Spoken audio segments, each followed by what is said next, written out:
Greetings and welcome to the Truth to Power show. And today we have a very good show as always. I have my co-host on, Ron March. Ron March, are you there? Yes, ma'am. I'm here and ready to go. Okay. Yes, ma'am. We missed you last week, so we are really anxious to hear the new information that you have for us this week. Yes. I was under the weather last week. My voice was terrible, and I was fever and all that kind of stuff. Oh. And I've worked on it, so I think I can make it tonight. Okay. So let's see what we can do. All right. Okay. All right. Okay. Are you ready to start? Yes, I am. All right. Tonight we're going to discuss color of law. Now, a lot of people's never heard of it, probably don't even know what it means or what it's about. But it's very important to know the Moors in America must know that there is a set of laws specifically set aside for them and all 14th Amendment citizens. All right, now how did it come about? Well, some of our last few sessions with Miss Beverly D, I discussed the fact and brought you, yes. Now we're hearing feedback from you.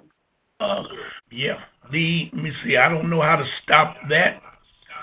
Okay. It's an echo, and the engineer had to run out for emergency. He'll be back in about 5 minutes. So just kind of bear with me now, if you can. You know that other number that we were using, the 779 number? Yes. That one seems that would do the same thing because this is coming from the recording on the other side. In other words, I'm talking to you, and it's recording with a delay. He would have to put the mute on the delay, and that would stop it. And if you would bear with me, I'll walk over and see if I can do it. Let me do that. We'll wait till he comes. We'll bear with it. And I just want people to know that the chat room is open for those that want to go to the chat room. Okay, go ahead. Beautiful. You're talking about the color of law. I never heard of it. Correct. All right. Now, it came from the fact that the Civil War, as it was really fought, was between two black Moorish nations. It was the Powhatan in the north and the Iroquois Confederation in the south.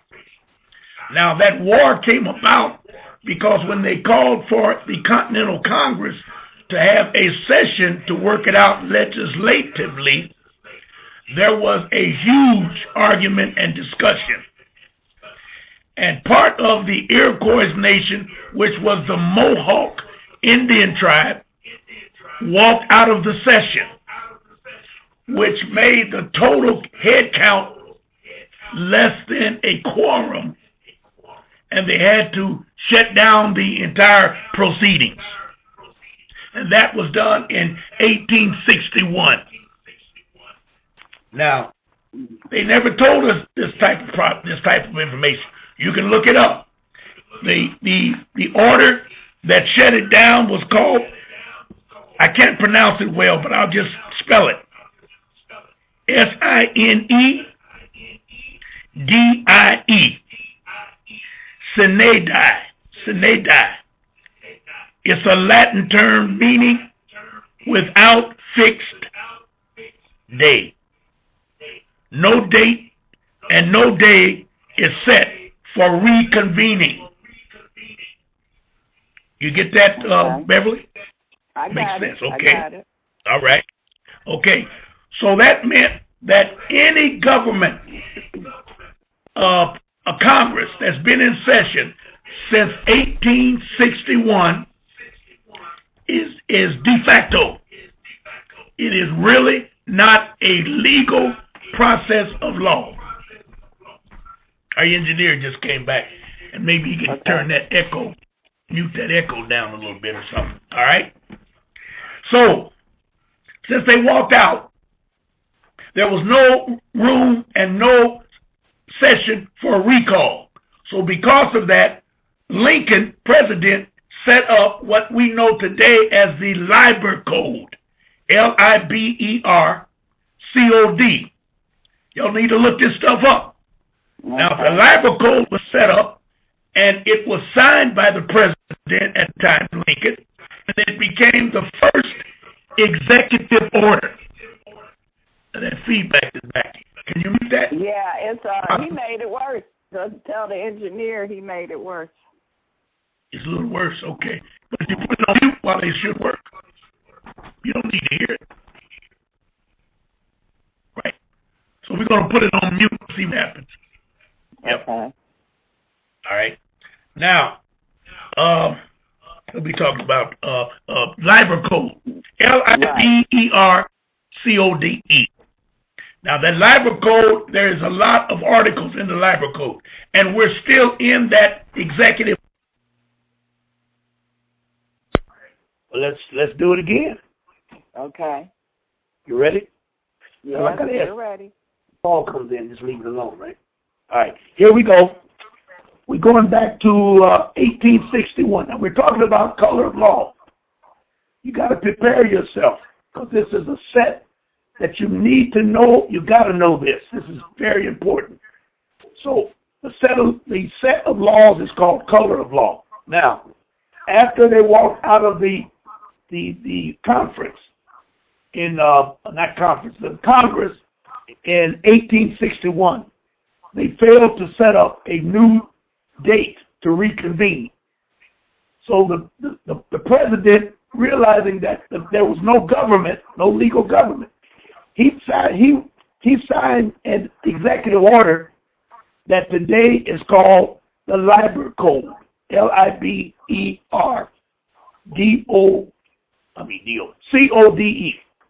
Now, the Liber Code gives the North all the rules as to what they should do until they can get a reconvention of the Congress. Now, while they were down without a Congress, some rich, let's call them international banksters, came over to the United States and set up what we know today as the United States of America, and they incorporated it in 1871. It was incorporated, and the incorporation had all the names that you can think of, such as doing business as United States of America, the federal government, the U.S., and the USA.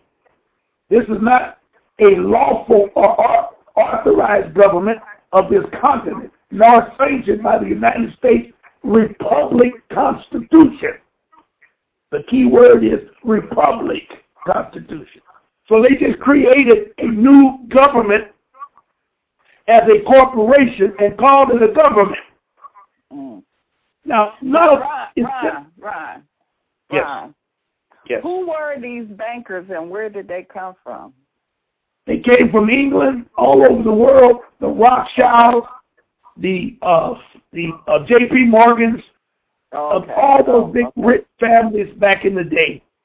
They had already the Rothschilds were the most powerful because they controlled 6 continents. Daddy Rothschild had 6 sons, and he put them in charge of 6 continents, and they came up with these types of manipulations. And when they came to the United States, this continent, I think his name was, I almost said it, I want to say Adolf Rothschild, but it was not Adolf. But anyway, he was a Rothschild, and he ran the international banksters, and they incorporated everything. Now, in order for them to proceed as a false government, they had to have some laws that would coincide with the Constitution of the United States. So these laws, let's go, before we get to the laws, let's talk about the Constitution of the United States. Now, a lot of people probably have never read, never looked at, have no idea about the Constitution of the United States, the Republic, which is the original Constitution that we all need to learn. The original Constitution is only, I got a small book I'm holding up right now that you can see. It's only a small book. Now the contents of this book is only 7 articles and 10 amendments. 7 articles and 10 amendments. Now each article has sections, and each section has paragraphs. So that's what makes it be large and way out of range that you don't want to look at it. But if you just read the specific article, you will get a gist of what we have as a treasure to the Moors. Now, with the 3, there's 10 amendments, with 3 being lawfully added prior to 1861. Because you know they signed the Constitution in 1787. 1789 they signed it. They signed the Treaty of Peace and Friendship in 1787. Those dates should be branded in your head. Those dates are so important that you can't live on this continent as a Moor if you don't know those 2 dates. The first date was when we gave them the contract, and the second date was when they accepted the contract, when George Washington became the first president of the United States of America. Did you get that, Beth? Yeah. Now, what day did George Washington accept the contract? The year was 1789. Okay. And the year we gave them the Constitution, which was the contract, we as the Moors, was in 1787. So it took them 2 years to accept the contract. Okay. All right? Now, that's so important. And I want you, Bear, to stay with me, and when you cut me off, and so we can go back over it between you and I and set up some dialogue. Okay, anytime you stay, fine. All right. The 11th, 12th, and the original 13 amendment, which states, now listen carefully what the original 13th Amendment states. Those of African descent cannot be citizens of the United States of America. Now, how do you find that? You look up the Article 13 the Amendment 13 Amendment, and there are 20 sections to the amendment. They only give you 2 sections. Section 1 says there'll be no slavery, and Section 2 says there'll be no involuntary servitude. But there's 18 other sections. And I believe it's Section 12 says that if you get back, you can never, ever be a citizen of the United States of America. Are you there? Yeah. Now, Ron, yes. Are you saying that there are 2 constitutions? No. You said it's only one, the Republic. That's the original Constitution. That's the only Constitution. Yes. Now, I can answer it. Yes. Now, let me answer it the way you asked it. Mm-hmm. There are 2 constitutions. One real constitution and then one fake constitution. The fake constitution is called democracy. And the original constitution is called republic. I got you. Got you? Okay. Yeah. Now this 13th Amendment says it means we Moors are outside of the jurisdiction of the corporate United States of America, de jure or otherwise. In other words, if we declare our status as Moors, nothing that they do affects us. That's why Dred Scott lost his case, because Supreme Court Justice Caddy said we can't have him as a citizen, and you can't ask us to free him from slavery because he don't belong to us. You got it? Right. Yep. And nobody's ever challenged the Dred Scott case. Everybody should know about it, Dred Scott, about it, but nobody knows why these so-called civil rights all-stars and these jack-leg preachers walking and marching saying that crap we should overcome, why they have never challenged someone to go take a subpoena of some sort to the Supreme Court and ask them to overturn that Dred Scott case. Well, they can't do it because they are Negroes. Hear me clear. Those jack-leg preachers, those civil rights all-stars are loving the life they live. What is that? Live the life of love and love the life of live, because they get special privileges and benefits because they are Negroes. Now, if y'all want to be Negroes, get in line. Your turn will come. But y'all that want to be free, you got to step away from it, because none of that belongs to you. None of these laws, none of this police brutality, none of this corporate stealing our property and taking our houses and the utilities should be free. All utilities should be free according to the Constitution and the Declaration of Human Rights. They can't turn off your heat, water. Those are essential products that you have to live by. They don't have a right to turn it off because it comes from our land. But nobody brings that argument up because we're into their de facto government and cannot realize that we are in our own government. We are in charge. They're not in charge. But they scare us with force, intimidation, murder, mayhem, genocide. They do all these things to us to keep us in line. But the earth knows that the earth cannot be free until we stop the corporation known as United States of America, and we are the only ones that can do it because they're on our land. Now, yes. Yes. The President Obama, now he is sovereign. Now, how can he be sovereign and be the head of that corporation? Very easily. First of all, before he became sovereign, he gave up his title of attorney. Him and his wife turned their PT numbers in. That's the first step to freedom for them, for those people like that. The first step to freedom. Now that put the European on notice that they had to watch this Negro because he is preparing himself to announce publicly that he's sovereign.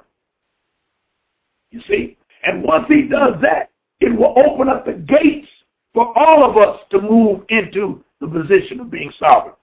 See, they put him in that position only to satisfy the earth. That's the only reason they put him in that position. We didn't elect him. We didn't have any idea who he was. It was a fixed product all the way back to the beginning. His mama was a European, and his daddy was an African. He is the only true African American in the United States that I know of. So he has nothing to do with us, meaning he cannot declare his sovereignty unless he goes back to where his daddy, wherever he was born. We don't know where it was. They say it was Hawaii. They say it was over there in Africa somewhere. I have no idea. But you can only declare your sovereignty in the land in which you were born. So we are the only ones, we, like America, are the only ones that can hold a legal political position. The only ones that can declare ourselves sovereign, because everyone else is either or sworn into the de facto government, or they're Europeans, and they got to go home to declare their sovereignty. They are foreign entities to this land. Every one of them. Okay? And their position. All corporations are in operation unlawfully, and they are treasonously operating every day. None are authorized to operate under United States Republic Constitution. Now, that ought to tell you something right there. The only corporation authorized to exist on this continent is the republic government, both state and federal. That means Michigan State is sovereign, not state of Michigan. Wayne County is sovereign, not county of Wayne. You get it? Right. And they changed all of these names. That's how they created this madness, by creating corporations all over the United States. And Martin Luther King, by swearing in and making all of us, now this is very important, by making all of us 14th Amendment citizens in order to gain civil rights. All of y'all that came through this, you got to listen carefully. He signed the declaration that we as Negroes were 14th Amendment citizens and that we live in every city in the United States. You got a blackie in there somewhere. I know somebody done told you that. You can go through the most racist town in the South, and I guarantee you there's a blackie living in there. There's a blackie living in there. Now, what does that mean? That means that the United States Corporation, which is in Washington, D.C., District of Columbia, has a right to send troops anywhere in this land where the Negro is. Because the Negro is property of the 14th Amendment, which is owned by the District of Columbia. Y'all get that? Yeah. It's very simple, but we just didn't know. Now, you can sit there and say to me, well, I didn't sign it. I ain't no citizen of the 14th Amendment. I ain't this, I ain't that. Yeah. Shut up and listen. And here it is, right here. If I declare you right now an idiot, all of you listeners, I'm calling all of you idiots, and nobody calls in and say, Ron, you're a damn lie, I am intelligent, that means that those that don't call in are idiots, because they accepted the contract by acquiescence, by not declaring me a dummy or liar. That's what they call corporate law. And that's how we get hung up in this madness, because we have no idea what a contract is. There are several degrees of contracts. That's why when I did the first show with you, Beth, I did it on the movie Django. Right. And everybody that went to see Django either said it was too much cussing or too much killing and too much calling everybody names. Well, I said to my son, that ain't had nothing to do with what you saw. They said, what you talking about, Dad? I said within the first 6 minutes of the movie, they were talking contracts. And they ended the movie talking contracts.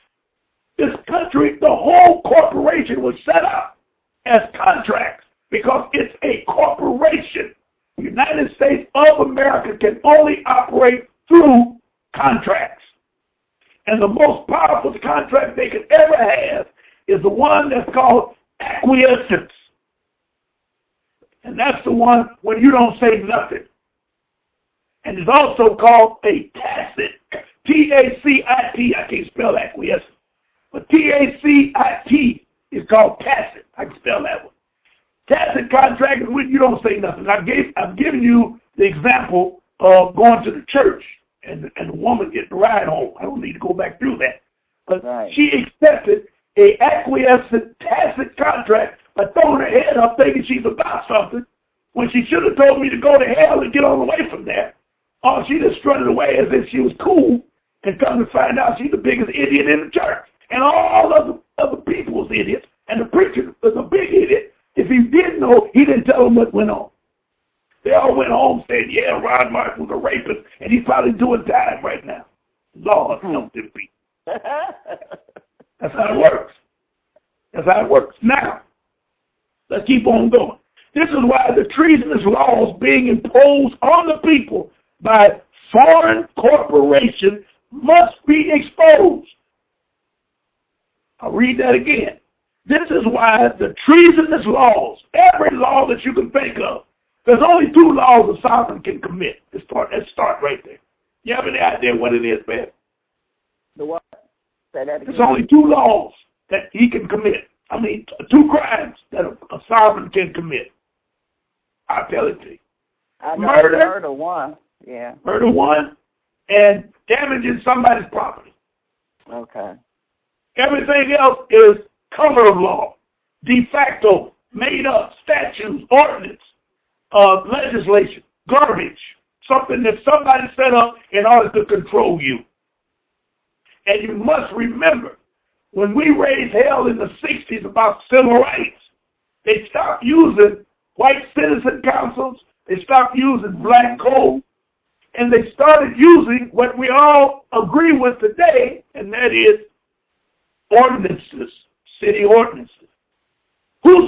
I'll ask you, Beverly, who sets up city ordinances? Where did that come from? If they say you go on... Is that the city council? Or the mayor? No. You have never heard them vote or ask the people to vote on any type of ordinance. They put it in the books, arrest somebody, and everybody say, yeah, that's good. He ain't had no business looking at that lady like that, or something crazy. Why didn't they pass law? They busted these young boys in certain cities wearing their pants below their booty. Who set that law up? How can that be against the law?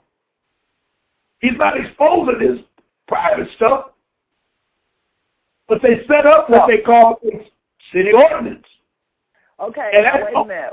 Ryan, who did you say set it up? Is it like the state legislator or what? The European corporations of your community. Corporation. Okay. Yes. Okay. Yes. See, in every community, you can vote for the mayor. But you don't never have problems with the mayor. You always have problems with the police department. Now, I'll ask you, who hired the chief of police? Where did he come from? Did the mayor do that? Did the mayor bring in this guy we got, Beverly? We got this guy named Craig. Oh, yeah. Who brought him in? Was the emergency manager? I don't know. Emergency manager that came from the governor that is supported by the corporations. Wow. And now that Duggan is mayor, he better not bring up the fact that he wants to fire that punk and get somebody else, or they'll kick him out. Yeah. And this guy has already set up police state tactics, because I understand, I can't prove it, but I've been told by several people that these, let's call them squad leaders of the police department, squad leaders, I don't know, y'all figure it out. They have unsigned, undated warrants in their glove compartment or in their briefcase. So if any of their patrolmen see somebody that they want to beat up or get into an infraction where they have made a mistake, all they have to do is fill in the date and sign it, and they got lawyers on duty that say, well, the guy that they jumped looked like Al Capone, and we were trying to arrest him, and he resisted, and we didn't mean to kill him, and it's over with. Nobody gonna say a word. That's what happened, Beverly, 2 weeks ago out at Northland. This young black boy was in the window of a jewelry store, and these three guards come up and want to know what he's looking at. He can't afford the damn thing, so keep moving. Words were exchanged. They jumped on him, beat him up, sit on him. He had asthma and died because he couldn't breathe. And he kept telling them, I can't breathe, and they still wouldn't get up off of him. Yes. But all of that comes from this corporate government known as United States of America. Now, let's get a little deeper in this thing here. Included here in the judgments this article brought up charges against a corporation called, we won't go into that, that's a private thing, but the color of law is what they use in order to cover themselves as they do damage to us. And that's why you hear them say there are thousands and thousands of laws on the books, and all we need to do is enforce them. Well, they're right. But since the European is ignorant of us as individuals, they have to create laws as they make mistakes, so they go on the books. You get it? Yeah. Yeah. It's unbelievable. Now, what is the definition of color of law?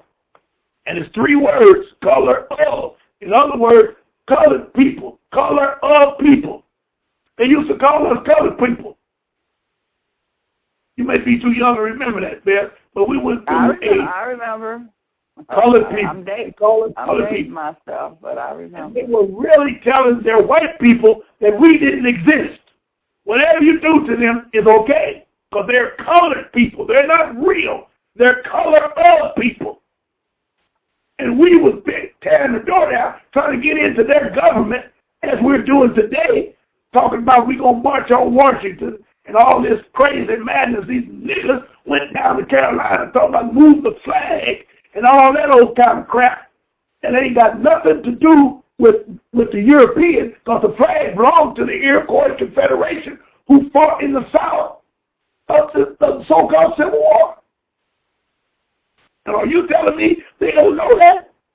Or are you telling me they don't look into books to try to figure out what the hell's going on? We've been here so long. I've been here 70 years. My daddy didn't have nothing. My grandpa didn't have nothing. And I'm determined to leave something for my children if it's nothing more than knowledge of who you are. That would be a blessing in itself. Let's read this definition, complete definition of color of law to give you an idea. Now remember, color of law means any law that they come after you with. Any law. Spitting on the sidewalk, anything but murder or damaging property. So here we go. Color of law. A mere semblance of legal right. Something done with the apparent authority of law, but actually is contravention of law. Something they made up. You know, my sons used to say to me, Dad, why is it when we go downtown to the Hart Plaza, police officers either they stop, it'd be hundreds of police officers, and they got black kids writing up tickets, got them handcuffed to trees, all of that stuff. We don't see any criminal activity from the people. But when we go down there, when packable Europeans are there, they half naked, drinking beer out of them old mugs, dancing, honoring them up, and the cops say nothing. And I try to tell my son, those are city ordinances. What does that mean?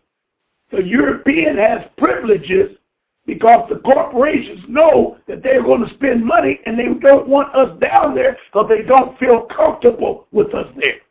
So the police have to run us away to make room for the European. And what hurts is the majority of the police officers that does this madness look like me and you. Those are idiots. Stone idiots with a gun. It's the damnest thing in the world. I remember when Ken Cockrell, when they had stress, Ken Cockrell, after winning every case that he tried against the police department, he suggested and tried to put into the criminal charges that police officers take a psychological test every 3 years. Do you know police officers came from California, Idaho, all over the country, brought money and said no, no, no. Because they're all psychotic. Every one of them. Because it makes you feel like a man. And it ain't a color thing. It's a psychological thing. But right. if you was a bum when you was in high school and got picked on, and now you're a police officer, don't you think you're going to be pistol whipping everybody you see? Trying to get back at them? And nobody says a word. Act like they don't know what that means. Then when you go to court, they don't convince the jury that anything the police officer said is true.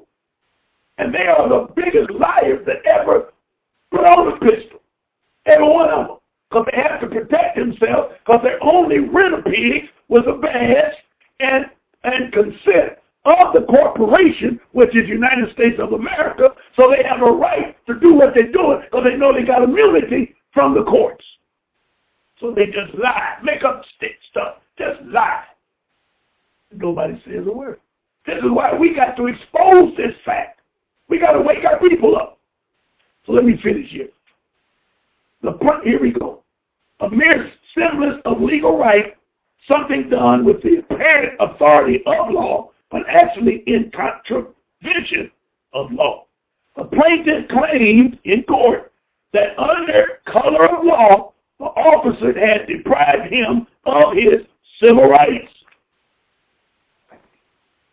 Now, we're going to get into that. We're going to do it a little bit later.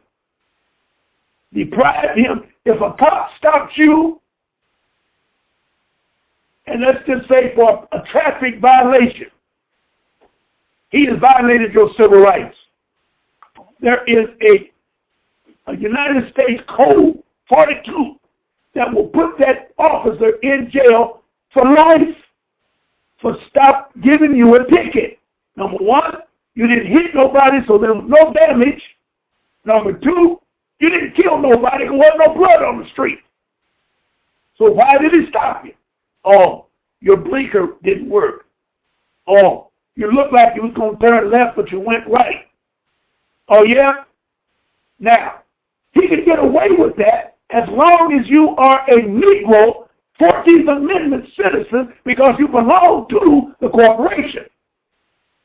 But if you are a Moor, he has nothing he can say to you. Now, we know, don't think I'm an idiot. They're going to hire the dumbest punks they can find to be police officers and tell them, don't worry about his language, arrest him and bring it in. We'll take care of it. He's right. So what you need to do, and I'm telling every one of you, anytime you get stopped by a police officer, anytime, the first order of business is to punk out. I'll say it again. If anybody's ever stopped by a police officer, the first order of your life is to punk out. Sir, yes. Yes, ma'am. No, ma'am. Yes, sir. No, ma'am. No, sir. Punk out. If you get the ticket, we'll talk about it. If you don't get the ticket, you ain't lost nothing. At least you didn't lose your life. But if you get a ticket, accept it, say thank you. You're going to process yourself through the ticket. But you're going to put paper on that badge and that police officer. How do you do it? Small claims court. Now, you ain't got to have no lawyer. Nobody can bring attorneys into small claims court. And you ain't trying, but the ticket's only going to cost you $500. I don't care what it is. We're going to use that as a figure. But you're going to go down there and pay $18 because the amount that you sue for determines what the fee is. I sued an attorney for $6,000 and it cost me $48 to sue her. Mm-hmm. So I can't tell you where you live and what you are, but they got what they call small claims court. You don't want to act like you want to get $1 million and bringing in attorneys and all them crooks. And I told you, those are the biggest crooks in the world, the attorneys. You got to stand on your own square. If you're going to be free, you got to stand on your own square. So you can go down there. They'll show you how to fill out the form. You can pay the extra $50 or whatever it costs for them to serve whoever it is.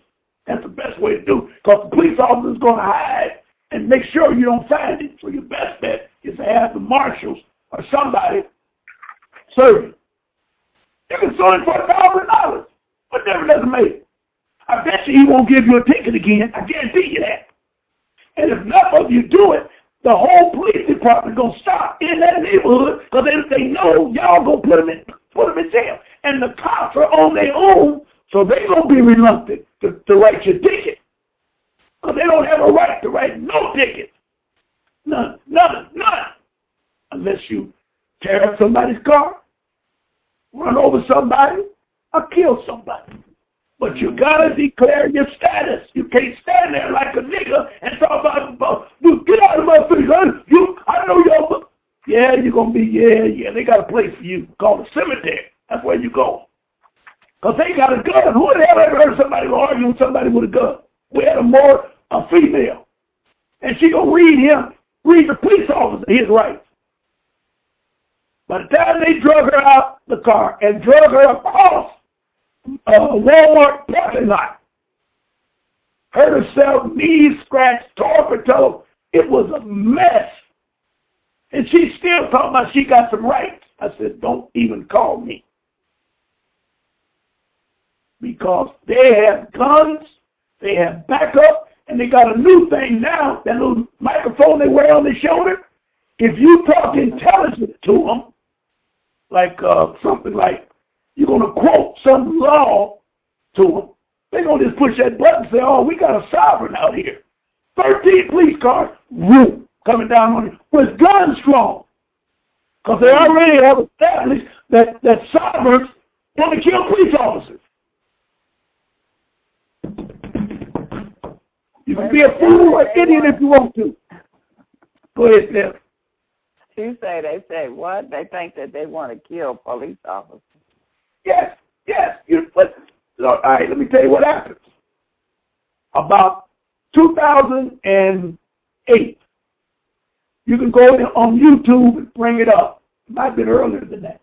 It was called, on 60 Minutes, they had a special called Sovereigns in America. I think that's what it was called. There were two blackies in the entire presentation, an hour-long special on 60 Minutes. That's where it started. And they created some white folks, Europeans, and you know what they call them out there, whatever they do out there, outdoor people, whatever it is. And they were having gunfights with the police. They were hanging liens on the judges and justices of the peace. They were doing a lot of damage. The only blackie that you saw was the narrator who walked and talked to these white folks. And then, near the end, they flashed Wesley Snipes' picture on the screen and said he's in jail now because of sovereignty.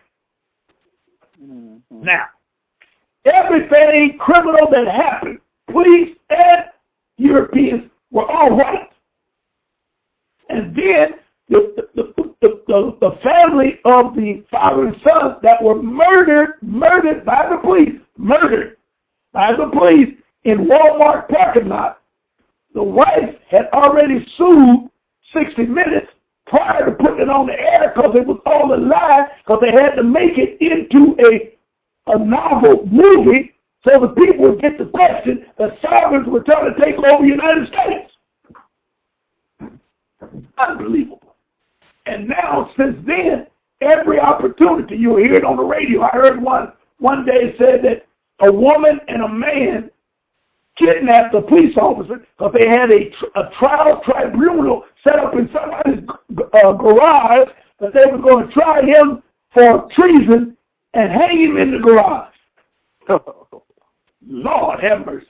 It scared me, and I know they were Europeans because it was out there in that Montana area and stuff like that.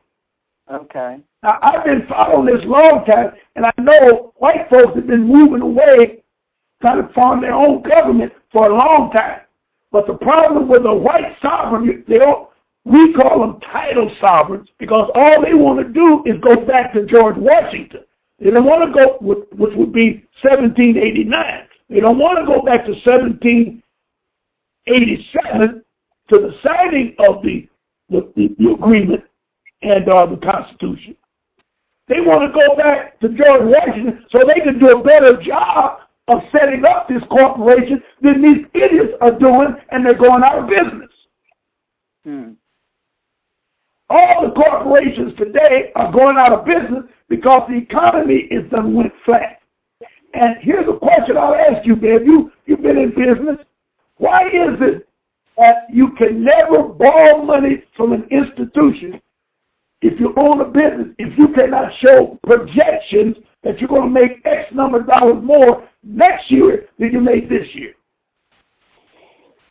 That's a good question, Ron. And every one of them do the same thing. So now I can't get an answer on that. I don't know how they do it. If you got a successful business and you at the top of your game, you can't go any higher. but you made enough money where you might want to expand on this side and maybe open up something over here, open up something over there, or do a paint job or whatever. But if you can't show them on the books that are your pro forma that you're going to inject 10, 20, 30% more dollars, they turn you down. And they do that in the corporation. That ain't a black and white thing. That's in that Fortune 500 crap. You dig it? So the result of that means that black folks, when they go in business, the most successful black business is one they call mom and pop store, where they just open it up. You sell pop, you buy a case of this and a case of that and a case of that, and start growing into something. But now they cheated so much that they're too big now to collapse. That's what they said during the stimulation piece that they had. They were totally correct, because they would not stay in business. Because if they come back to earth, we would take over the businesses, especially in our communities.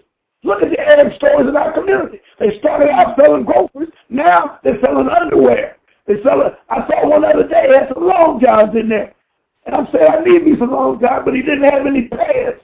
But he had all shirts. I mean, he had a whole lot of shirts. All sizes. Extra 5. What is it? X5, X6, X1, X2. All over the place. Nothing but shirts. He got shoes. They sell shoes in them party stores. Nobody says a word. How do they get away with that? If you get caught urinating, a man get caught urinating on the street, it's a $150 ticket. You ask the judge, why the hell am I supposed to urinate? Used to be you could go in the gas station, you could go into a store, you go somewhere. They let the Arabs lock the gas stations. They don't mean the toilet. Oh yeah, we got to do that because people sleep in there. You can lock it and have them come and get the key from you. But the ordinance let them get away with it. Now, if a blackie opens it up, they'll tell a blackie he got to keep it open. That's what ordinances do for you. They keep you out of business and keep their corporations in business. So, we can get off of that right now. Let's go. Keep going, Bev. Unless you got questions. Okay. Any questions anybody on the line or in the chat room? Yeah, let me see. We do have a question here in the on the line here. Let me pull this up here. 860-680.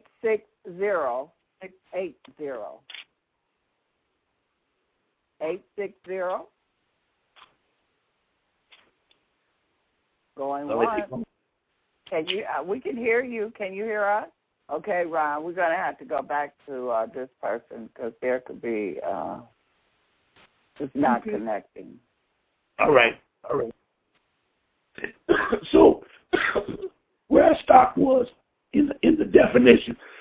Excuse me. The plaintiff claimed in court that under color of law, the officer had deprived him of his civil rights. Now, color of law and legal definition. Color of law refers to an act done under appearance of legal authorization when in fact no such right exists. It applies when a person is acting under real or apparent government authority. The term is used in Federal Civil Rights Act, which gives citizens the right to sue government officials and their agents who use their authority to violate rights guaranteed by federal law. This is deep. Now, what is that really saying? Anytime they come after you, I'm telling you, anything they do, they are not even allowed to send you mail that you owe a bill in your mailbox. That's mail fraud. Because number one, they're sending it to a fictitious entity known as a straw man. You can sue them for that. They're violating your rights because they're making you look like you are a pauper, can't pay your bills, and it has nothing to do with you. It has something to do with the straw man, which is not you. You get that, Beth? Yeah, no, but is that why they having you sign when you sign and whatever if you want to borrow money, if you want driver's license? I mean, you just have to sign everything. So don't that put you in a contract with them? Number one, that's not a contract because you signed your name. Oh, that's right, because they didn't sign it. They didn't sign it. Now, they could call it an agreement, and these de facto judges are going to act like it's a real contract. And not only that, you have a right by the Republic Constitution, which is the original, to face your accuser. So if Bank of America says you owe a mortgage note and they want to take your house from you and you go to court, the thing you want to say is, number one, I want to see my promissory note. Number two, I want to ask Bank of America, what did he do with my promissory note? Now, work with that, Ed. Work with that. Bank of America can't show up because it's like Casper the Friendly Ghost. They don't exist. So they have to send an agent, which would be an attorney. The attorney does not have first-line information on none of your affairs. Oh, yeah, tell that I paid it off. And I don't know who this punk is calling himself a representative. I don't know who he is, don't want to know who he is. And if Bank of America is telling me that I owe them, I want to cross-examine him and find out why they didn't send my money, so-and-so and so-and-so, whatever you want to make up. I sent them a $100 check and they kept my money. Anything. You see what I'm saying? Now, the judge got to look at that. Go ahead. Okay, now they can send us bills and give us tickets and all of that because we are part of their property.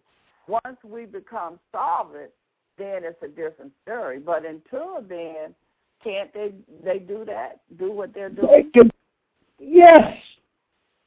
So if you don't want to be free, why are they listening to Beverly D? And sure enough, you better not listen to me. Because I can't tell you how to get better Negro. You know how to do that better than anybody.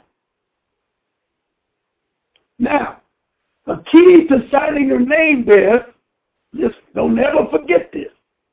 The key to signing your name is to reserve your rights. And in one quick definition, when you reserve your rights, you're letting them know you are part of the original Constitution, not this plaything known as democracy. And they will get upset when you do that because they can't cheat, lie, or sell your signature because you have your rights reserved and nobody will purchase that document because your rights have been reserved. Now, wait a minute, Ron. Wait a minute. Okay, so you saying that if I sign, just say I go and I get a loan or something, and I sign my name, and then I put next to my name, reserve my rights? Yes. Yes. You can, above your name, anything above your name, anything above your name you agree to. Okay. So, now, you can write this down. UCC 1-207 or UCC 1-308 or I reserve I reserve my rights with prejudice. And you can write any one of those three above your signature, and they cannot do anything to you because you reserve your rights. All right. Now, and when I say they can't do anything to you, the first thing they're going to want to do is know who told you to do that. That's the first thing they're going to want to ask. That's what old judge going to say. Why did you put that on there? Now, you better know why you put that on there, or you're going to really be in trouble. And if he says, well, if you're going to reserve your rights, why do you think I'm an honorable man? I went to church yesterday. And I'm an honorable man with a child. I got children, and I love everybody. I paid $10 to the NAACP last week. So why do you think you won't get a fair shake in my court? So my question is, what you going to say? I say you either European and don't belong up there, because there's no such thing as courts in the United States. There's only one court in the United States, and that's the Supreme Court or Article 3 court that has nothing to do with you. Now, he'll shut his mouth. But if you don't know how to say those things, he's going to work you in a position and say, well, come on in my chamber and let's talk this over. They did that to one of my clients. Went in there, talked her into withdrawing all of her paperwork that we gave her to use because he didn't want it on his record because he wanted to retire with a clean slate. And she withdrew. Okay. I said, you did what? Well, he said he was going to take care of me, and the corporation said I can live another 6 months before they put me out.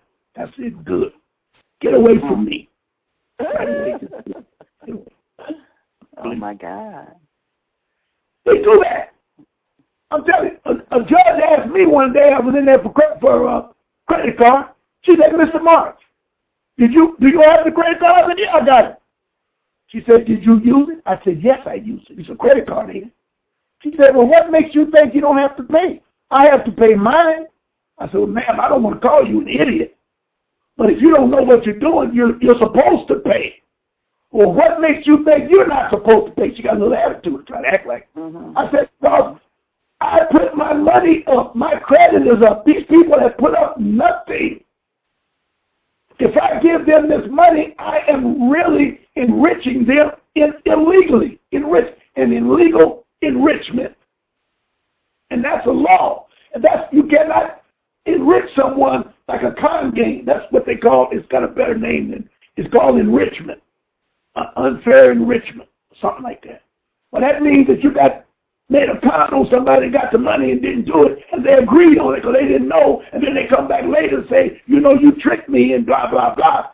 And he takes me to court. Now I got to tell the judge, and the judge said, well, you're going to get the money back because that was unfair enrichment.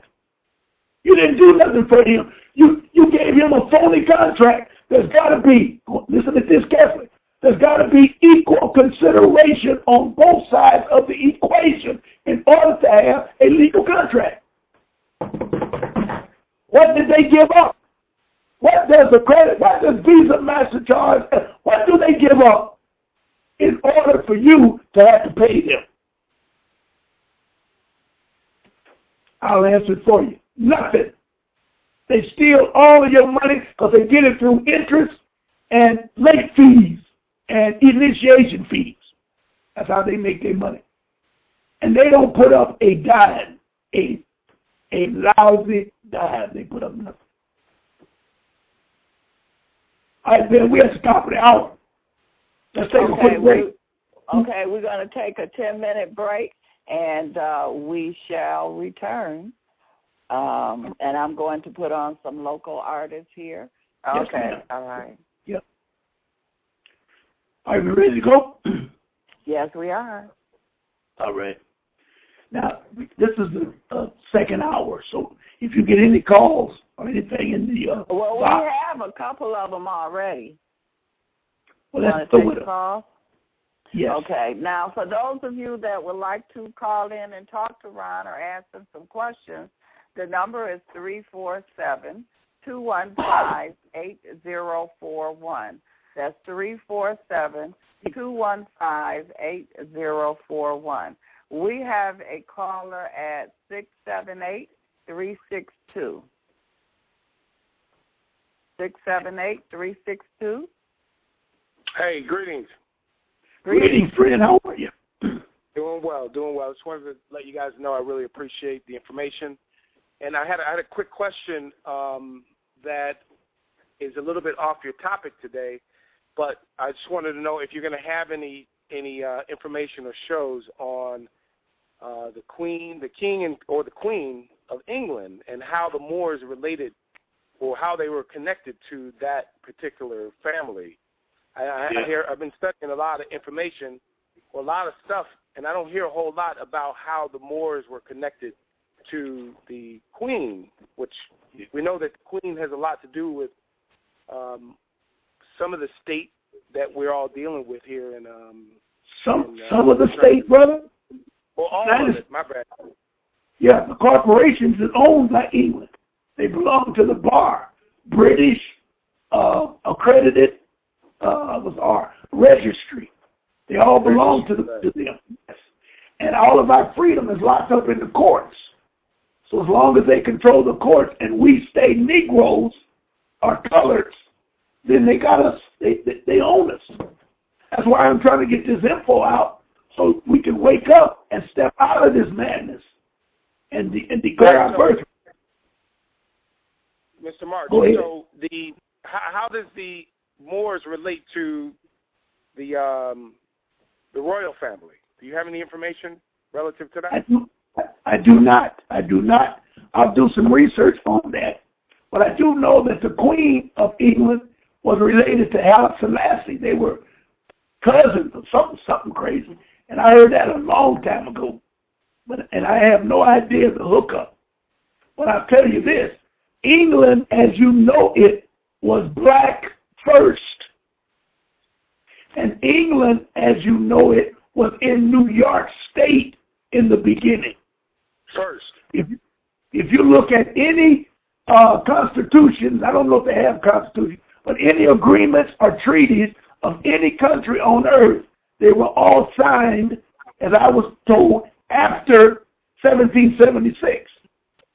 Because they were all in the United States in the beginning. Did you know that? I didn't know that. Right. And all of them were black. When they talk about the French and Indian War, they're talking about black people fighting black people. The French were black. Right. You know? And I think. And I don't know how the color changed and all of that. I don't know how that happened. I haven't done research on it. I got to talk to some more heavyweights. Maybe Taj. If I ever run into Taj again, I'll be talking to him on that level to find out how that happened, because I don't really know. Okay, perfect. I'll stay tuned, though. I'm enjoying the show, though. Thank you. All right. Thank you. So what about when Christopher Columbus came over here? So where was they then? But them was not black folks. They were Europeans. You're talking about 1492. But see, he came from England. I mean, not England, Spain and Italy. But they were both in the United States. I was told yesterday, as early as yesterday, I was told that the reason that Columbus couldn't find the United States because he was not allowed to come from California, where Spain and Italy were on the land. He was not allowed to travel across the country. So they had to go all the way around all the way around the world in order to come up, and he never made it on this side. And the reason, listen to this, man, this is really going to blow your mind. And all of you listeners, I want you to look this up. It's called the Proclamation Line of 1763. Proclamation Line. The King of England in 1763 signed a declaration that the European could not cross the Allegheny Mountains. He had to stay on the east side of where the 13 colonies were, because they was only given 10 square miles, remember. Mm-hmm. So the Allegheny Mountains come from Nova Scotia area. Can't give it to you straight, but they come all the way down through the Carolinas, because they call them Smoky Mountains down in Carolina. But that whole region of mountains, the European was not allowed to cross it. So whatever European was on the west coast, they couldn't come across. They had to go all the way around. That's heavy. That proclamation still stands today, but nobody enforces it. And I found out also that we in Detroit there, we were in the so-called French province, because we talk about Detroit, that's a French word. Right. But technically, we were in the Quebec territory, because all of this area around the 5 lakes was known as Quebec territory. Unbelievable. So all the land, because we've been here, all the land here belongs to us. And when I say land, that means the houses and anything on this land belongs to us. And since they took our gold and silver, they owe us the house we live in. That's why we signed a promise to pay, because they were not allowed to use gold and silver because they stole it all. Now put that in your pipe and smoke it. Unbelievable. All right, you got any more calls? Let's see. He's going to have to call back because he just dropped off. So he'll call back. All right. Okay. So let me go to this. I'm working to get to a very important Civil Rights Act. And I'm going to start with the Civil Rights Act. Every person who, under color of any, I'm going to read this twice, under color of any statute, ordinance, regulation, custom, or usage of any state or territory, subjects or causes to be subjected, any citizen of the United States, which is the original, or any other person within the jurisdiction thereof, to the deprivation of any rights. If they violate any of our rights, privileges, or immunities secured by the Constitution and laws, shall be liable to the party injured in an action at law, suit in equity, or other proper proceedings for redress. Now, what does that say, Bev? That says that since we are not a part of them, anything they do to us, and again I'm saying us as Moors, not Negroes, is a violation of our rights. And they call it civil rights, so we can sue them in their own courts under the Civil Rights Act.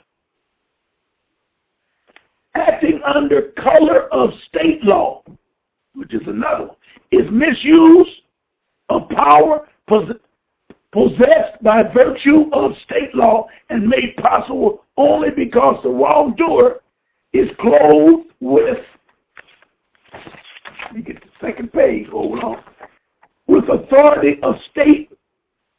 And he, in other words, if he's coming after you with the authority of state, and state is a corporation, so if they come after you to take your house, you have a right to file a Civil Rights Act against them. Because you paid for the house when you signed your promissory note. So that means that you either give me my promissory note back or compensate me for for my home. And they don't do it. Because number one, they have color of law, it don't exist.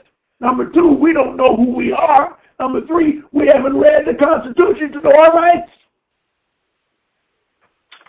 Well, isn't the taxes aren't the taxes illegal?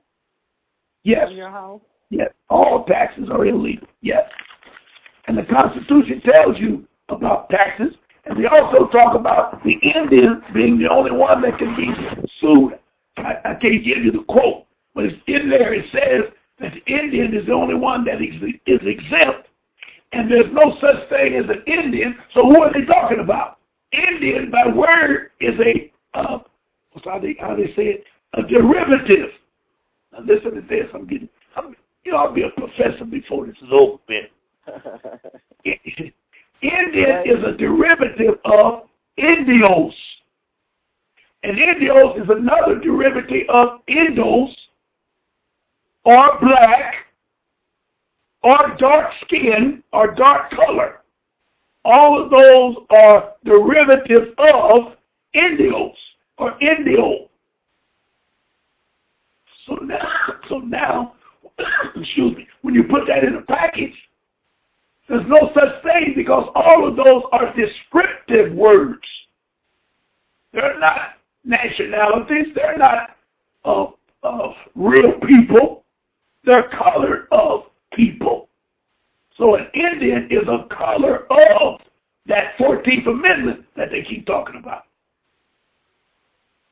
So what they did, they went and set up, as we did a couple of weeks ago, man, they set up this 5 civilized tribes and tried to create a nation of Indians so that they could control us through the control of the corporations known as Cherokee, not Blackfoot, you know what I'm talking about. Choctaw, Cherokee, Creek, Seminole, and whatever else.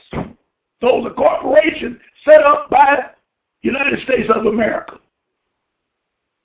And they all got benefits. And anybody that didn't play ball, they tried to kill them by killing the buffalo or feeding them and putting malaria or whatever it is, smallpox in the blankets. Can you imagine that? Mm-hmm. And then can you imagine? Yes, they are. They're doing it today by they putting it in the flu shots and hepatitis shots and all of that. And that Ritalin that they give our children. Shots. Right. Yes. Now with this, Ron, with this, what is going on in Detroit with the takeover of the water, the land? Can this be used, the color of law, be used to remedy any of that? So how come none of these activists and attorneys is looking at any of this? I'm going to hit you hard with this. I just told you that all lawyers and attorneys belong to the Queen of England. And the Queen of England owns United States Inc. Corporation. Mm-hmm. So if any attorney steps out of line to support your argument, Beverly, if they don't kill him or his family, they're going to at least take his P number so he can't work anywhere. Mm-hmm. They're not even allowed to bring up the word nationality in court. They passed a law, I think I said this once before. They passed a law in 1938.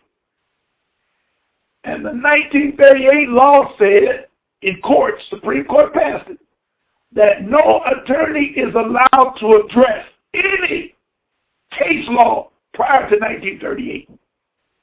I put that in your pipe and try to work with that. When all of our laws, in which has been established as statutes at large, such as the Clearfield Doctrine, which I can quote you quickly. I know what it is, but I wish I could quote you the year of the Clearfield Doctrine. But I want everybody to write that down. Clearfield Doctrine. And what that Clearfield Doctrine did, it said that if any corporation comes after you for any compensation, they can only come as a person or a human being, one-on-one. That is a statute at large. It's called the Clearfield Doctrine. So that wipes out all corporations because they can't come in court because they don't exist. And they had to rule that out to be brought in court because they would lose every case. So you let a lawyer bring up the Clearfield Doctrine in court, the judge might pull up that robe and take a pistol and shoot him in the face. Oh. They even went a step further. The bar, they got the British bar. They got the original bar is from Britain. Then they set up the American bar. The American bar is owned and established by the British bar.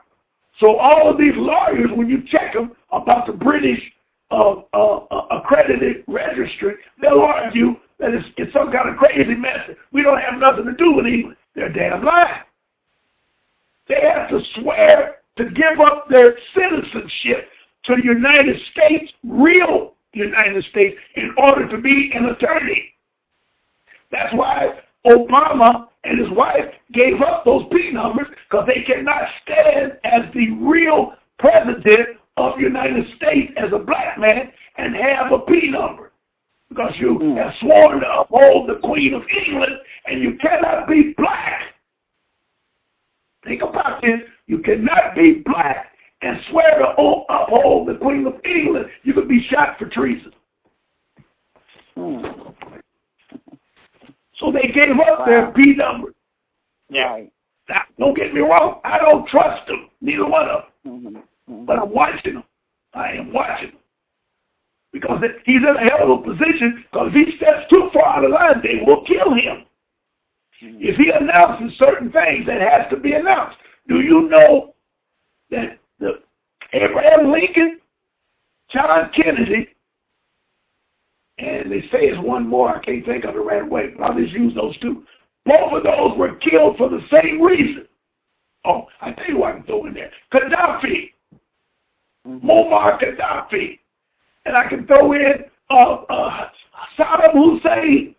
All four of those individuals were killed for the same reason.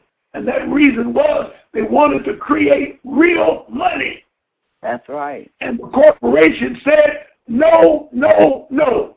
We cannot stay in business if you deal with real money, because we can't work with real money because we are fictitious. So they killed him. And Muammar Gaddafi had one of the best programs that's ever been in the history of Earth. Yeah. A gallon of gasoline was 53 cents. A loaf of bread was 2 cents, 2 pennies. If you were married, he gave everybody that got married $25,000 in gold. If you couldn't find a job, he would give you $50,000 to search for one and keep your family in order. If you go and look at Muammar Gaddafi's program, you will die wondering, why did they kill him? Because he wanted to set up a real bank in Africa and pay off everybody's debt to the IMF and the World Bank, to European crooks. And then he would lend them money at 1% interest so they can put their countries in place. And IMF and what's your name said, I'll be damned if he gonna do that. And told the United States and company, kill him. Kill him. Unbelievable. And nobody said a word. Nobody explained what he did to make the world mad. They didn't say what Gaddafi. They tried to make Gaddafi talk about some damn weapons of mass destruction. They never did find it. A European told a joke. If he was if he was CIA, he'd have put a missile on a camel and said he was going to shoot it off the camel, and everybody would have thought that. So yeah, I knew he had weapons of mass destruction. He didn't have none of that crap that they said he had. But they couldn't let him do it because he was ready to unite with Muammar Gaddafi.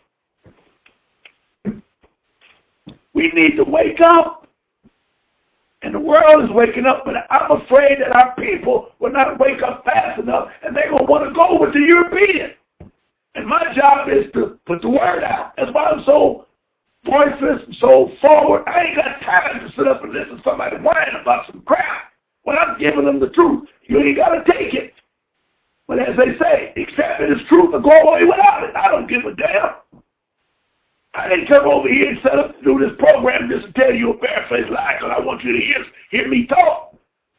Voice is halfway gone anyway. So that ain't got nothing to do with it.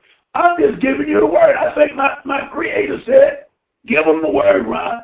They can't say they didn't know when this whole thing started falling down. They can't say they didn't know.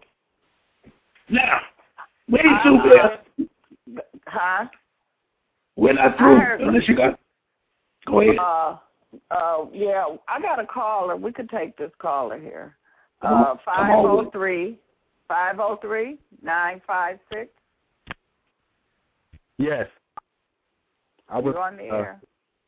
Hello, young man. How are you? I'm doing good. I was wondering about the you mentioned the UCC-207. Yes.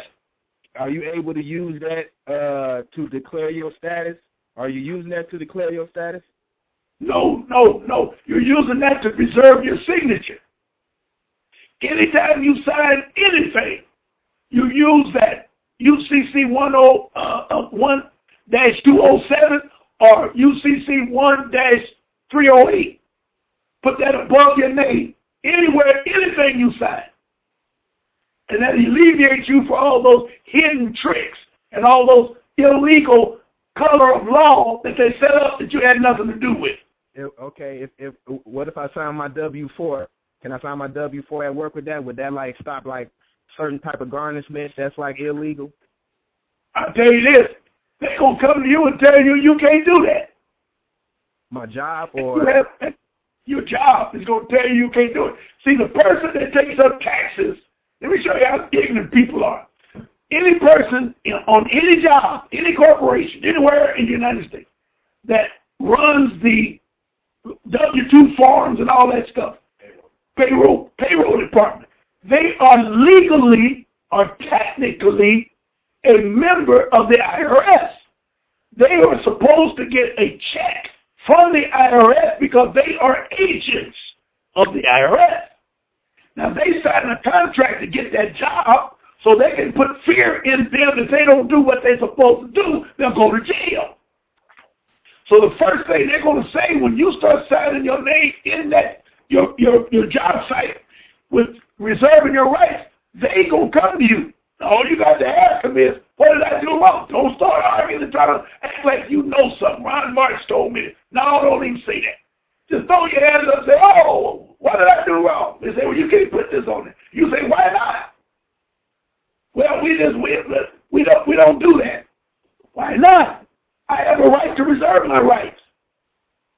So they're going to say, well, our policy is, okay, bring me the policy. Let me see this policy that you're talking about.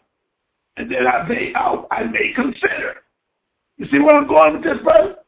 Yes, sir. Now, if you don't have a lot of seniority, or if your work status is bad, they're going to fire your butt.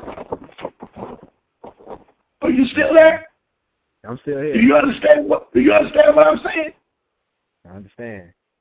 You got to be a righteous. If you're going to be sovereign and challenge these people, you got to be righteous. You got to be live by the codes of love, peace, of justice, freedom, and there's 5 of them. I told myself I'm going to remember all 5. You got to live in your righteousness. You can't be half-cocked trying to get over. You know, some people come to me, Ron, I want to write off my child support. You had the baby, Paul. What you come to me for? Well, I ain't got, now you ain't got money, but you done created a child. Somebody got to pay for that baby. That's your problem. I don't deal with that. You see what I'm saying? Yes, sir. But if they're trying to stick him for something, I'll help him. But other than that, I'm not going to get involved in that. Because all he want to do is not pay. That's all he want to do. Because that girlfriend done told him he ain't bringing enough money in because they hitting his check every week for that child support. So I'm saying to you, you got to be righteous. When you make these moves, you got to be on a clean slate. Elijah Muhammad said it best. You got to obey their laws. And every one of them is de facto. So you pick and choose the one you want to deal with, pick your battles, and then go after them. Okay, but if everything starts with me declaring my status, then, what's the... How much seniority you got? I can't hear you. Say that, please. How much seniority do you have on your job? How long you been there? I'm an apprentice, so I'm not, I ain't been there but, say 3 years. Okay, that's okay. But you got to get your graduation to get your journeyman. Go into that, right? Yeah. All right. Yeah. Shut your mouth and get your journeyman card. Then get in it. Study while you wait to get your journeyman's card, because you can go anywhere and get a job if you're a journeyman. Yeah. Am I right? Yes, sir. You're right. All right. Do that first, and then you can tell everybody kissing, because you can start your own business if you're a journeyman. Yeah. But if you start something now and they put the word out, you'll never become a journeyman. They'll find some reason to fail you. Okay. Does that make sense? Makes total sense. Complete sense. All right. Stay in touch, and I'll work with you. Stay in touch. I will. Thank you very much for the information. Thank you. Beverly D. Okay. Thank you. Bye. And Ron, give them your email, how they can get in contact with you too. I really want to change my email. I don't know how to do it. Okay. So Ron March. Okay. They can email me at. Let me try this. Email me at ronmarch@ronmarchshow.com. Okay. And I'm going to move all of the emails from the other email address. I'm going to put them all over there. I want to get all your people over on my website information page. Okay. So you say Ron March at what? RonMarchShow.com? Yes. Yes. Okay. We have about 10 minutes, and you can finish up, and then we'll stay over a little bit because you have some phone calls here. So the people that want to listen to what's said on the phone call, you can call 347-215-8041, and you can listen over the phone when we go off the air on the Internet. Or they can go to my website at RonMarchShow.com. Yeah. Yep. And go to they Ron March Show, and they can still listen. Yes. And then here's the out-state number, because we're using my Jack number now. But the other number is 877-353-6645. 877-353-6645. Now let me read this. Here's something I want you to write down. Everybody write down. Title 18, USC, Section 242. Now this is the law that you can stop anybody from fooling with you. Anybody. Say that again. Ron, say that again, please. Title 18, USC, Section 245. 242. Okay. Section 242. Okay. Yes. Whosoever, under color of any law, any statute, any ordinance, any regulation or custom, willfully subjects any person in any state, territory, commonwealth, possession, or district to the deprivation of any rights, privileges, or immunities secured or protected by the Constitution or laws of the United States shall be fined under this title or imprisoned not more than 1 year or both, and if bodily injury results from the acts committed in violation of this section or any such section include the use, attempted use, or threatened use of a dangerous weapon, explosive, or fire, shall be fined under this title or imprisoned not more than 10 years or both, and if death results from the acts committed in violation of this section, or if such acts include kidnapping or an attempt to kidnap, aggravated sexual abuse, or an attempt to commit aggravated sexual abuse, or an attempt to kill, shall be fined under this title or imprisoned for any term of years or for life, or both, or may be sentenced to death. Did you get that, Beth? I got it. Anytime a police officer stops you, he unbuckles that pistol. He's violating your rights, Section 242. Because he has a gun, he gets right back in there. I just read, I started to stop. If such acts include the use, attempted use, or threatened use of a dangerous weapon. You hear me, Beth? Do you get that? Yeah, so is that why that they fired the police officer that shot into the woman's car that had all them children in there when she took off? Well, when you ask me a question like that, I can't answer it truthfully because it all depends on the climate of that community. If you got a whole lot of Uncle Remus Negroes and old Jack Lake preachers got everybody in line, they never would have fired him. You see what I'm saying? But if you got somebody like Ron March down there trying to scream for rights and want to get out and demonstrate, they got to do something to calm down the natives. Mm. You dig it? Okay. Yeah. And they would never get away with stuff like that in Detroit because just like what's happening, what about the girl? Now here we go there. What about Jones, Ayanna Jones, out there on the east side? That dumb chief of police had to set up the cameras to do a film and shot through that door and killed that baby. You know what I'm talking about? Yeah. Shot that 7-year-old girl in the face. Why do you think they haven't had the trial yet? They can't get the clamor of the people to calm down. And they'll try to start it maybe up in Pontiac or down in the basement of Wyandotte, something crazy, so that they don't get the publicity and the anger from the communities. Because you know that police officer should be sent to jail or sent to the electric chair.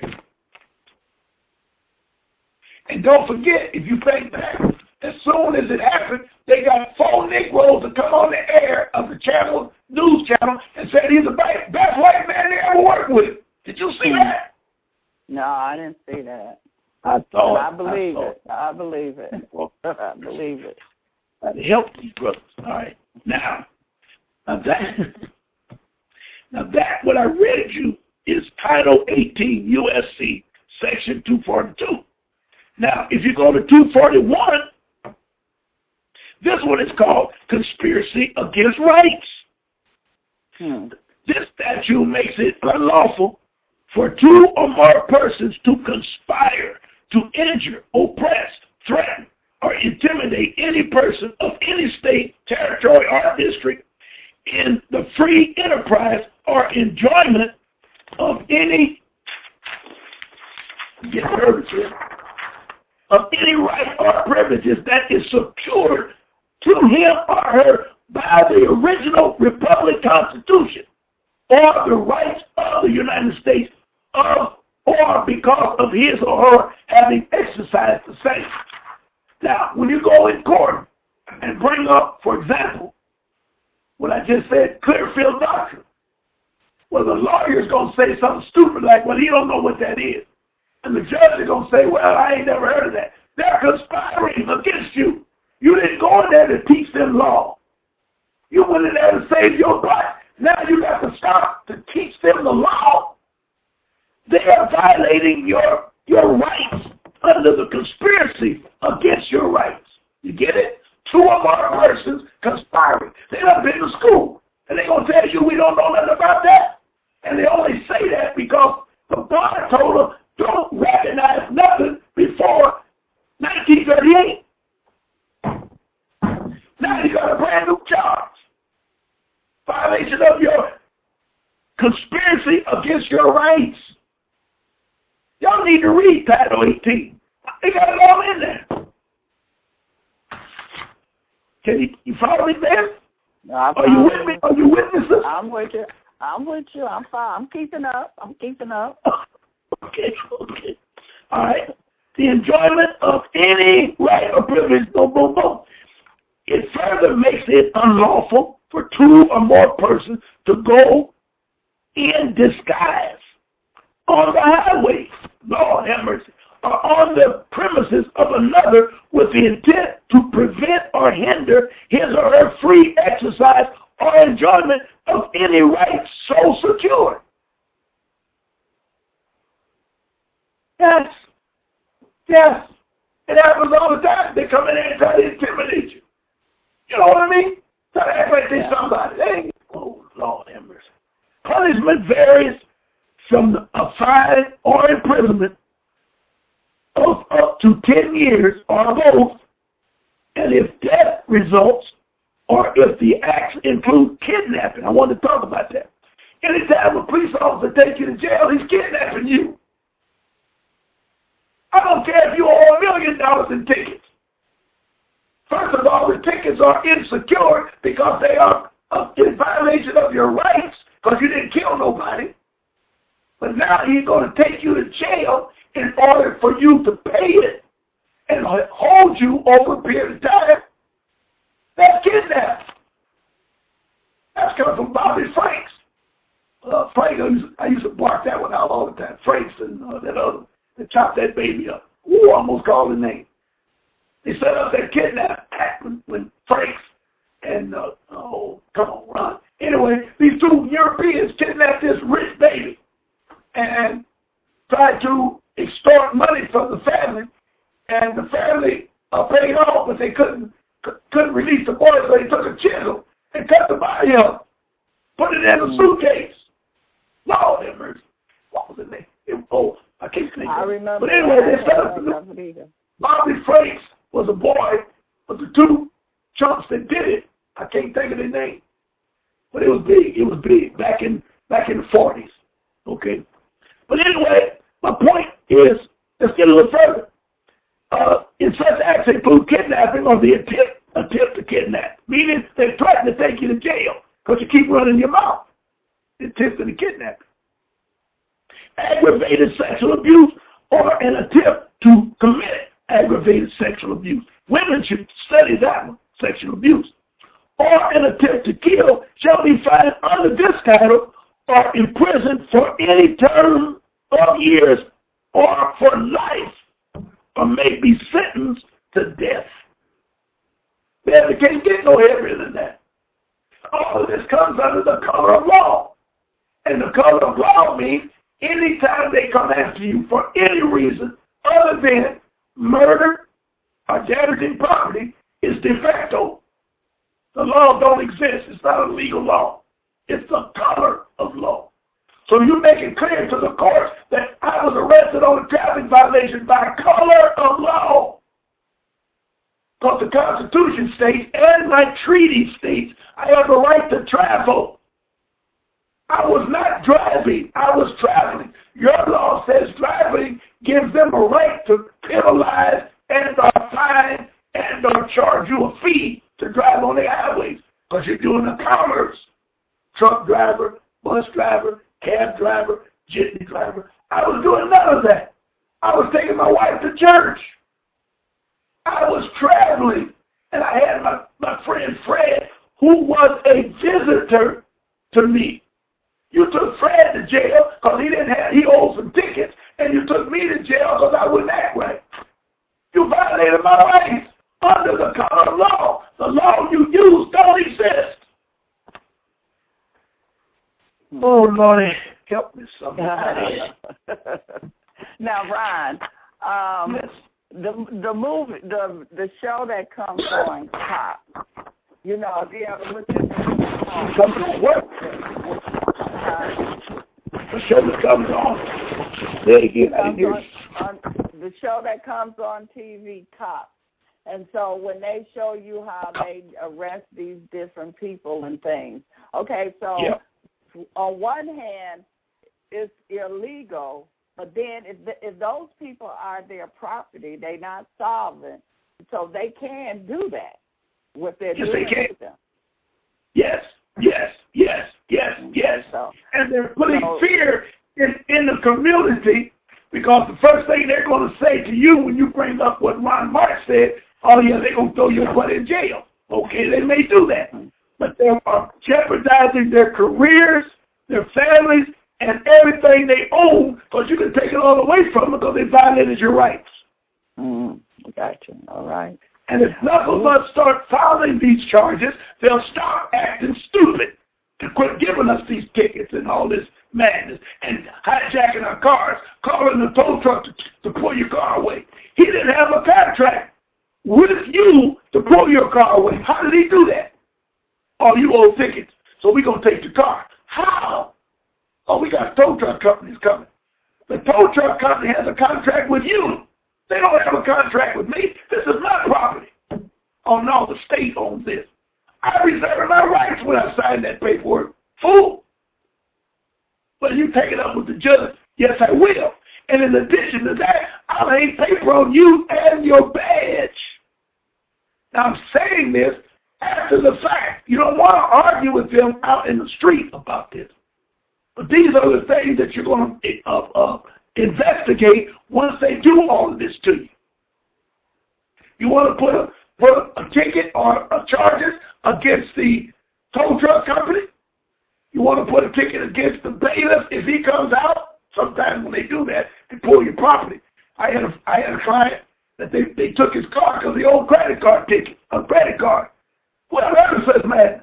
He had a 14,000 that old big old ugly truck looking thing. What they call that thing? Old ugly. Big old, no, big square thing. The F-150? No, this ain't no American thing. Look like a tank. Oh. Hummer. The Hummer. Yeah, the big old Hummer. $14,000, and he owed $2,000 for traffic ticket. And then they had nerve, credit card, he owed $2,000 on credit card. Then they had nerve to say they sold it, but they only got $1,500 for the $15,000 truck. He still owed $500. Oh, Lord. You see what I'm saying? Right. We got another call, Ron. Area code 860. Hello? Yes, we hear you. Yeah. Hey, Ron Marsh, isn't there like a timetable to declare nationality? There should be like a timetable. And to doing that, are you aware of that? I'm just thinking of a nice way to tell you, hell no.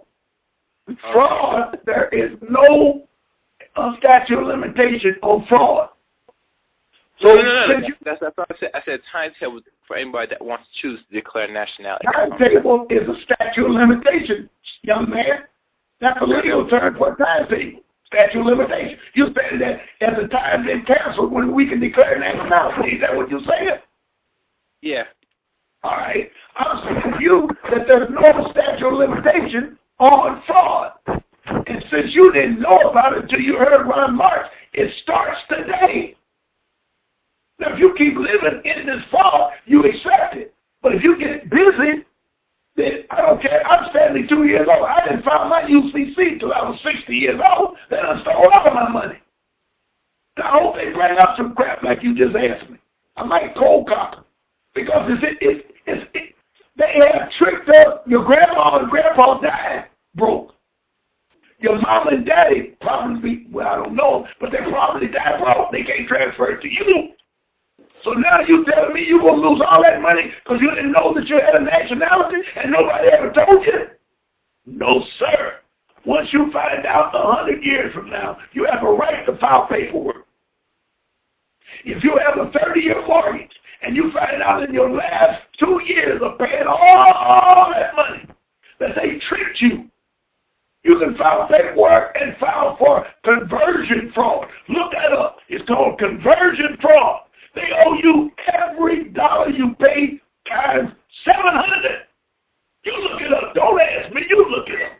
Conversion fraud is what it's called. $700. You add up all your payments and multiply it by 700. I think that number's 700. And they got to pay you for that. There's no statute of limitation on being an idiot. That's what you're saying to me because you were talking about fraud has no statute of limitation. Was I nice? Did you get it? Yeah, I heard you. One other question. You also talked to a man named Taj Tariq Bey. That's what you said earlier in the show? I talked to who? Taj Tariq. Yes, Taj. I know Taj, yes. Okay, yes. Okay. I just want to get clear. Okay. Yeah. I've had him on my show in Detroit. I got some DVDs when I interviewed him. He's a very, very intelligent, good brother. He knows the Constitution upside down and backwards. And I wish I could know it the way he does. And I'm studying, trying to get it. So I can block all these rules and regulations. Every time they go wrong, I can tell them right quick without pulling out the book what they've done wrong. Taj can do that. I see. Okay, cool. That's great. All right.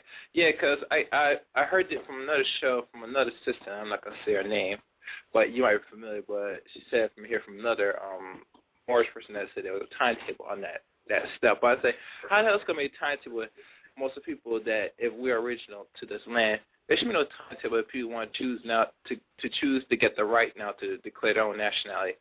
There should be no timetable. Do you understand? Because yes, I understand. Don't even think that way. Yeah. When you get in your deathbed, if you decide to be a Moor on your deathbed and declare everything you got coming should be given to you. Nope. No, sir. On your deathbed. Yes. Yep. All right. Thank you, caller. All right, thank you. Until next time. Okay. We have a call, 205-757. Yes, hello? Yes, Hello, we hear sister. you. Great evening, Sister Beverly and Brother Ron Mark. How are y'all? We're We're good. We're good. Great.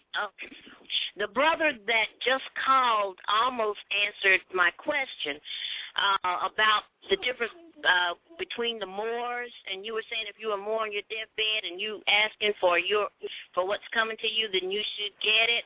But my question is, what's the difference between a Moor from Morocco and the Aboriginal people here that was already here in America?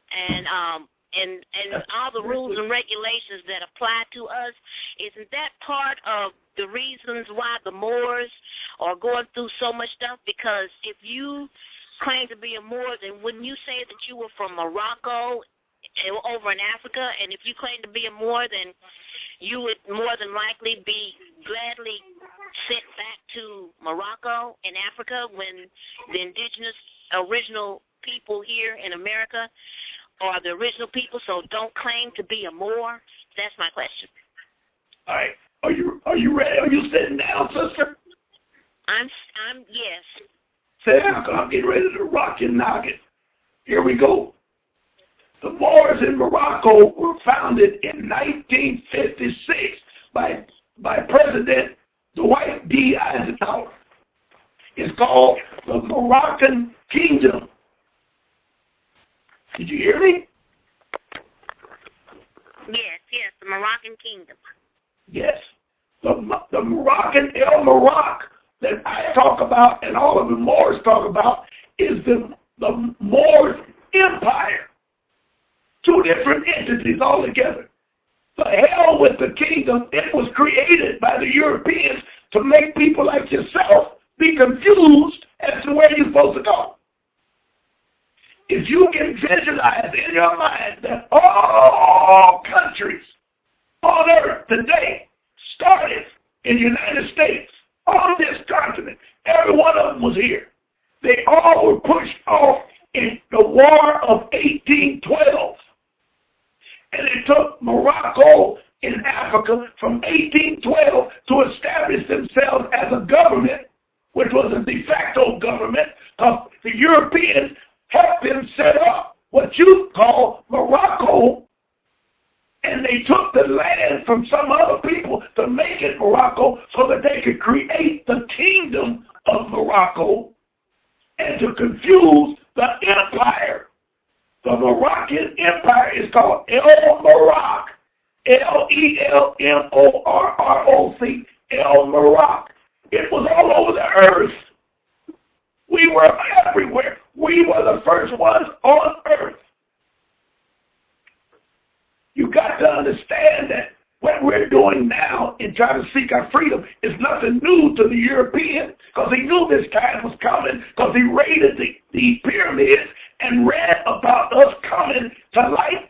Also, a brother called Noble Drew Ali, original name Timothy Drew, in 1928 went to the Pan American Conference in Havana, Cuba, and would receive the land mandate of all the land from Alaska to Argentina. Belongs to black people. He left the conference and went to Cook County, Chicago, in Illinois, and recorded it in Cook County Register of Deeds. Is there now? I got a copy of it. In 1928.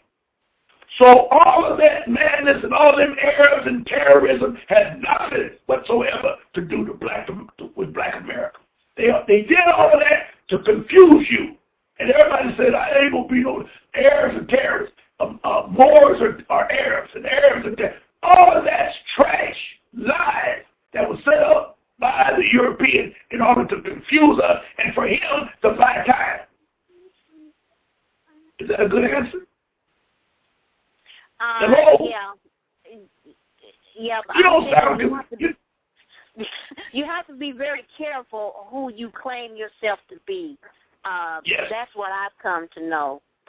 You know, because like you said, they confuse you so much, and there's so many different Moroccans out there, and then you have your Indian tribes, and we were Indians, and we were this and that. It's just so confusing that, to really get down, everybody needs to come together and have some kind of conference, round table, to get all this straight. That's all I'm saying. No.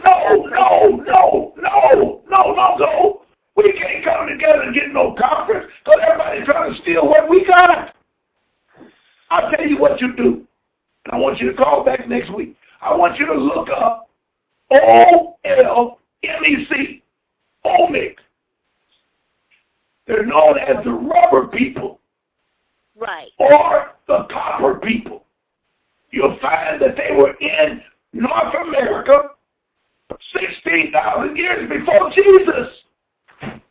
These people were so black, they called them rubber people. Black rubber people. Are you there, sister? Yes, I'm listening. I'm listening. Oh, okay.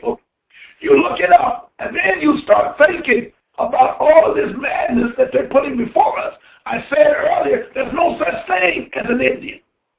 They made that up in order to confuse us. There's no such thing as an Indian. Now, everybody that's black, you start tomorrow, ask all your friends, just real nice and low-key, is there any Indians in your family? I guarantee you 100% of them will say yes. My grandpa was Blackfoot.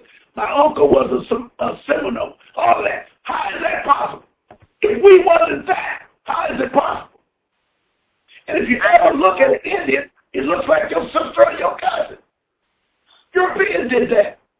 Old backwoods name of dogs, D-A-W-E-S, set up that trash in order to confuse us to get away from our birthright. You got it? Yes, I got it. Well, I appreciate it. Thank you so much. You all I hope I helped you. I hope I helped you. You did. Thank you. All right. Thank you, I scare people when I crank. I scare them when I crank up. I don't mean to scare them.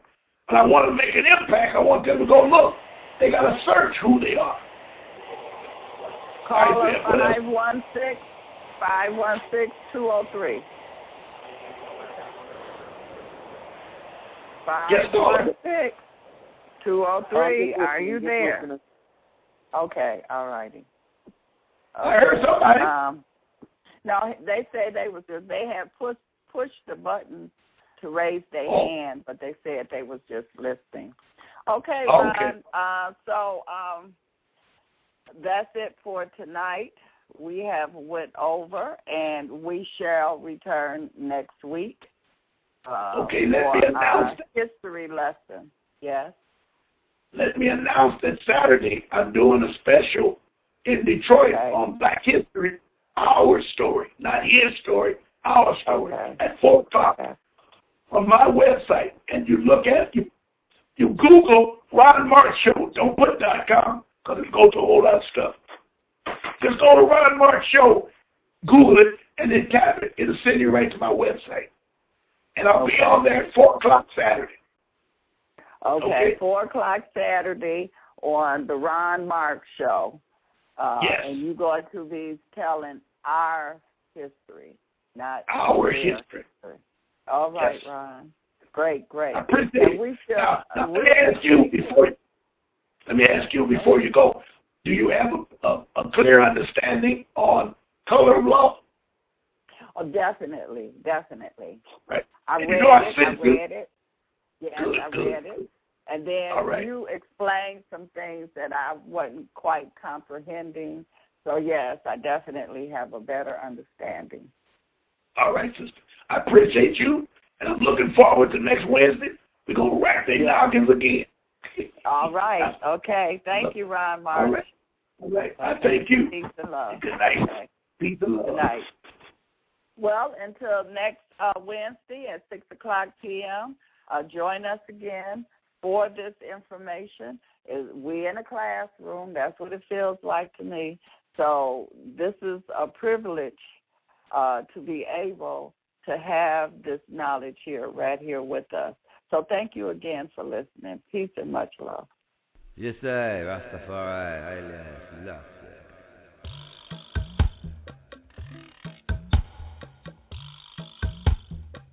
Jah make the blind man see, jump up and feel irie.